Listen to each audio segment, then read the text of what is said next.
Stangibelisco here with a little memory of one of the great blizzards of my lifetime. I'm not sure if it was cold enough to qualify as a true blizzard, but it was quite a snowstorm that struck in March of 1966 in southeastern Minnesota.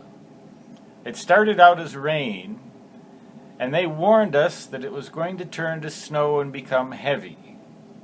And that's exactly what it did overnight. It turned to snow, and for Minnesota, it snowed pretty hard. By morning, we'd had 11 inches of snow, and the storm was over. Very heavy, wet snow. We started to shovel our driveway, and our neighbors were helping us, and the first thing that happened was he stuck the shovel in the snow and pulled on the handle, and the handle snapped off, left the shovel part in the snow, and he held just the handle.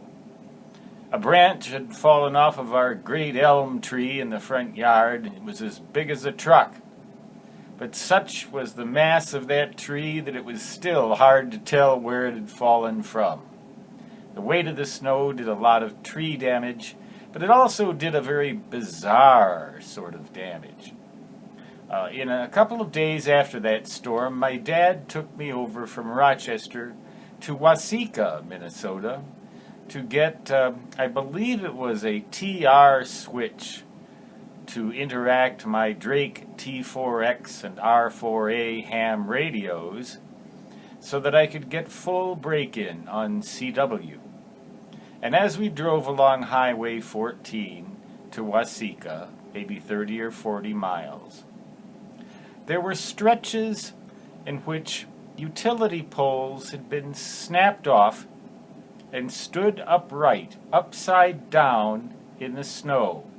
You might come across 6 or 8 or maybe even 10 of those poles in a row standing straight up, side down.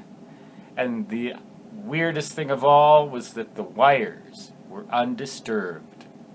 Power was not interrupted. Telephone service was not interrupted. I don't know if we had cable TV back in those days, but if we did, it wasn't interrupted either. We didn't have a power outage during the whole event. 60-mile-an-hour winds and snow heavy enough to break your back, or at least break snow shovels and utility poles. But that was one of the most bizarre things I ever saw. And you know a storm is bad when the damage that it causes is not only severe, but weird. Stangibelisco is signing off. Little remembrance of 1966. How long ago was that? Just 50 years, wasn't it?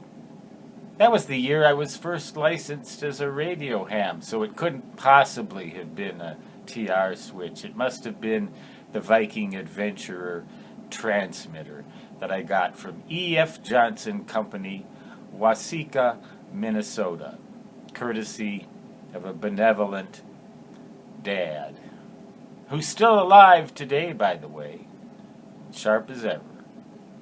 Stangibelisco signing off. Until next time, so long.